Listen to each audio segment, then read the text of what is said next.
Sveicināti cienītie Crazy Monkey TV skatītāji. Šodien ciemos pie mums ir Ģirds Kalniņš. Mēs katru nedēļu apskatīsimies uz basketbola notikumiem Latvijā, ārpus Latvijas. Bet galvenokārt Latvijas. Sveiks, Ģird! Sveiks! Šodien mēs parunāsim par refu, kā viņam klājās VTB līgā, par sastāvu un bišķi pieskarsimies LBL līgai. Tu, Ģird, noteikti skaties arī refu spēli pret Himkiem. Kāds tavs vērtējums? Kāds tavs? Man patīk refs kā spēlē. Ja godīgi, man refs pārsteidz ļoti pozitīvi. Izņemot dažus spēlētājus, kur mēs pieskarsimies nedaudz vēlāk, bet tā kā spēle, Miličs ļoti patīkam pārsteidz. Visi viņi te aplika. Skepti, neteiksim, kurš W, bet viņš patīkam pārsteidz. Nu jā, īstenībā salīdzinot ar to, ko viņi rādīja, es domāju, refs, ko rādīja mačā ar Rudupi Tartu, kad notika, ja, te pusfināls Baltijas līgas kausam, un salīdzinot, pēc tam bija spēle Liepājā, un, protams, bēdīgi slavenā spēle ar Alvu, kas bija diezgan tāds karš blīkšķis negatīvā nozīmē, un salīdzinot tam, protams, viņi nospēlēja krietni labāk, bet jautājums atkal pret ko šoreiz, kas bija pretī Himki, tomēr tur viņiem trūk spēlētāji vēl, bet nestoties uz to, tās ir Himku problēmas. Refs pats par sevi nospēlēja tiešām krietni labāk, un, pietrūk. Man par tiem Himkiem runājot, nav Himki Eirolīgas klubs, skatoties, kā viņi spēlē. Tik daudz kļūdas, tādas muļķīgas kļūdas, nav brīnums, ka viņi netika Eirolīgā. Ja mēs salīdzinām kaut vai to pašu Albu. Jā, protams, Himki izskatījās sliktāk, bet, kā es teicu, viņiem nav pilns sastāvs. Otrkārt, arī tie Krievijas spēlētāji vēlāk pievienojās, un kā Kurtināits teica, tad tur pat Fridzonam bija jāpaguļ zem sistēmas, lai atjaunotos pēc šīs vasaras, kad bija tās daudzās spēles Eiropas čempionāta, plus, manuprāt, tomēr tā komandas ķīmija tur īsti neklapē, jo, Kurtināits, kā mēs zinām, ir specifisks treneris. Bet tu bija ievēroji, ka viņš Kurtināits nebļāva uz Krievu spēlētājiem tā, kā viņš bļāva uz F spēlētājiem. Protams, viņš nevar atļauties, tāpēc, ka, tomēr, lai... Baidās par piķi, tāpēc, ka tur pretī daudz... Protams, noteikti, kad jāsalīdzina, teiksim, spēlētāji atalgans Vefā un Himkos, protams, Himkos tas ir reizes lielāks, līdz ar to arī ambīcijas lielāk. Viņš ir vienkārši skatās, kur nauda, jo piemēram, es neuzskatu, ka Sānis Valters varbūt vai Kristaps Jančēnoks sliktāks par tur Fridzonu vai Horsto. Varbūt atsevišķās spēlēs ņemot noteikti ne, bet tādā ilgtermiņā skatoties, tomēr kaut kā Krieviem, lai arī viņi varbūt pat nav talantīgāk, varbūt pat otrādāk, viņi varbūt ir mazāk talantīgi, bet toties viņiem ir iekšā tas kaut kāds, tāds cīņas spars, tā kā, viņi ir gatavāki kapāties, gatavāki ēst zemi, un tas īstenībā ir interesanti, ka, jo es, piemēram, savā laikā man izdevās parunāt ar Žanu Tabaku, kas tagad Reimann trenē Žironā, un viņš teica, ka vispār, kā, piemēram, amerikāņi vērtē Eiropas spēlētājs, viņi liek tādās tā kā kastīties. Viņš saka, pa mums horvātiem saka, ka mēs esam nenormāli talantīgi uzbrukumā, bet, vaiprātīgie sliņķi aizsardzībā. Es saku, un ko pa Latvijas saka? Viņš saka, jūs esat talantīgi, bet mīkstie. Tas nav tikai basketbolā. Tas politikā mēs redzam, ka Lupats sēž un visu pārējo. Bet es teiksim tā, un par tur varbūt ne visi, noteikti ne visi, bet, teiksim, tāds stereotips ir izveidojies. Un bieži vien, viņš pierādās, ka nav bez pamata, jo, kad ir kaut kādas... Un tas vairāk ir, teiksim, varbūt pat ne tā fiziski, bet drīzāk mentāli, jo, ja jāsaka, ja man šobrīd jāprasa, ar kuru komandu es izvēlētos laust spēles gaitu, teiksim, kuri vairāk Krievu vai kuri vairāk latviešu, teiksim, no -20 īpaši situācijā, varbūt pat, kad tu esi, ka no tevs to -20 prasa atspēlēt, ka tu esi vairāk tā kā favorīts statusā, un tu esi nejauši iekrist pēc puslaika 20 punktus mīnusā, ar kuru vairāk tev ir šansi atsisties. Es teiktu, ka tā Krieviem. Diemžēl tā ir, bet tas nenozīmē, tā ir problēmas identificēšana, bet jāmeklē risinājums, un es domāju, ka tas risinājums jau ir arī jau pamazām jau jaunatnē jāsāk, un tu neizmainīsi 25 gados to mentalitāti. Vairāk. Nu jā, tagad mēs esam tik tālu nonākuši, kad mēs jau varam, ka Vefs nospēlēja ok, un tagad mēs varētu to sastāvdu visu paķidāt Vefs. Kas man krīt ārā? Kaspars Bērziņš,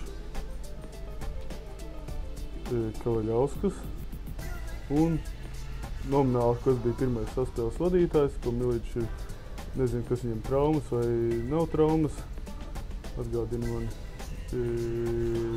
Miličs ņēma kā beka. Jā, protams, tā bija. Tā es esmu lasījis. Tā man arī Butauts teica. Miličs mēs ņēmām kā Butauts. Tagad Miličs ir pirmā vietā un pirmais numurs ir bekars. Kā viņš sauc visu? Perijs. Perijs, jā, Perijs. Visu laiku Bilovs. Ok, Perijs.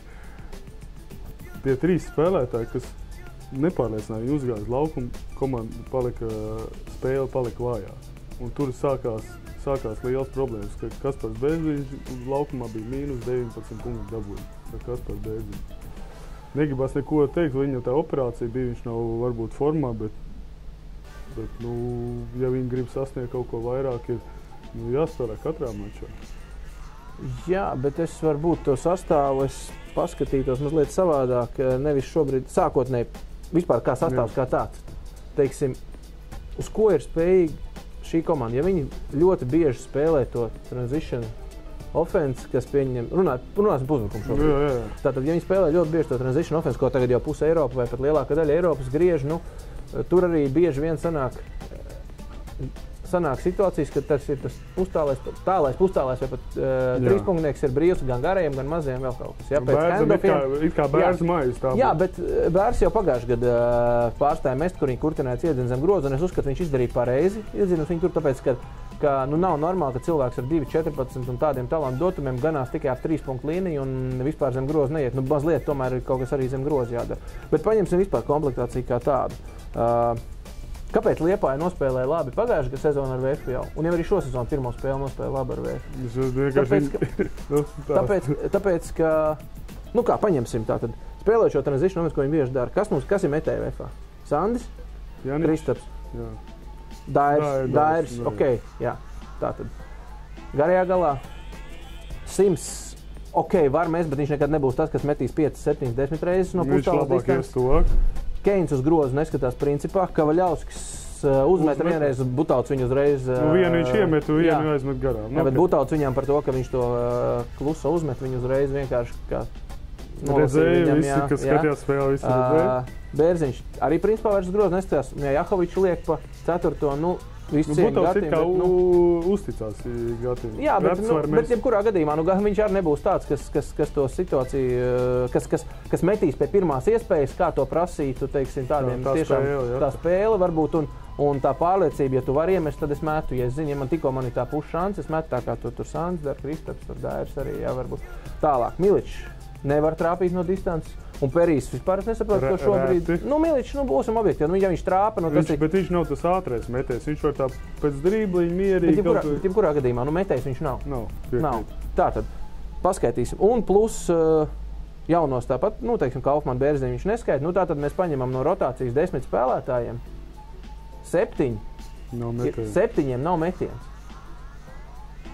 Tālāk, cik no viņiem ir tā, ok, labi, var nebūt metiens, bet tad pieņemsim, ka viņiem ir cits kvalitātes. Varbūt viņi ļoti ir kolosāls caurgājiens visiem, viņi varbūt ļoti labi garies, varbūt spēlē postā, viņi varbūt dominē zem groziem, jā? Arī tālāk, īsti. Jā. Arī īsti. Ņemot tā, ok, metiens ir 3, tie, kas spēlē zem groza. Sims, ir savu darbu viņš padara, savāds aizmetīs garām, pats to bumbu izsīdīs. Keins vēl bišķi, tā kā vēl varētu pielikt, ka Jauskas, nezinu, vienu spēli viņš nospēlē, viņš savus tos 10 punktus iebaksīs, bet pie tāda augsta līmeņa viņš pazūd. Varbūt viņš vēl, nezinu, varbūt ar Sims atnākšanu viņam loma mainīsies, varbūt viņš izskatās šobrīd meklē savu vietu, nezinu.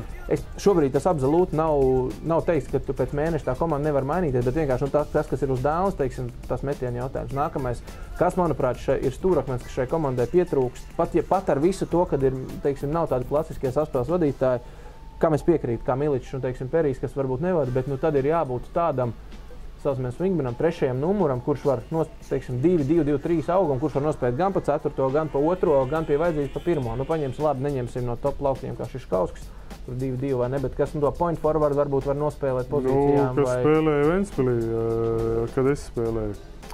Šestokas. 2 metri, metiens.